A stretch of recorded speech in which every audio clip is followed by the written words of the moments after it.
Last government బాగుందా? ఈ government బాగుందా? ఏ గవర్నమెంట్ బాగుంది? అయ్యగారు గవర్నమెంట్లు అన్నీ ఒకటేనండి. కానీ పెద్దలకి ఉపకారం చేస్తారంటే తప్ప కానీ పెద్దలు ఓటింగ్ బట్టే వాళ్ళ వాల్యుబుల్ని బట్టే వాళ్ళ వాల్యూని చూసుకునే చేస్తారు ఎవరు చేసినా.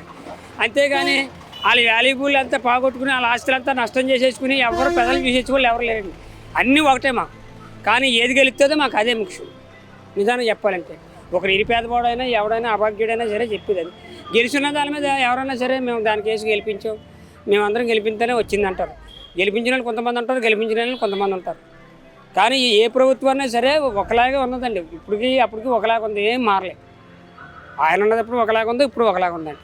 ఎమ్మెల్యే పవన్ కళ్యాణ్ గెలిచారు కదా. పవన్ కళ్యాణ్ గారు గెలిచారండి. కానీ కొంతమంది పవన్ కళ్యాణ్ అభిమానులే నిజానికి చెప్పాలంటే పిఠాపురం ఎమ్మెల్యే అని అన్నాడు, పిఠాపురాన్ని ఎక్కడ కాపాడుతున్నాడు అని అడుగుతున్నారండి.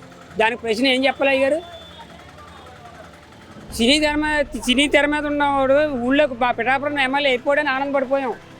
ఇక్కడ కాపాడతలేదని వాళ్ళ అభిమానులే వాళ్ళతో పాటు ఉండే వాళ్ళే తిరుగుతున్నాడా పిఠాపురం అని అడుగుతున్నారు.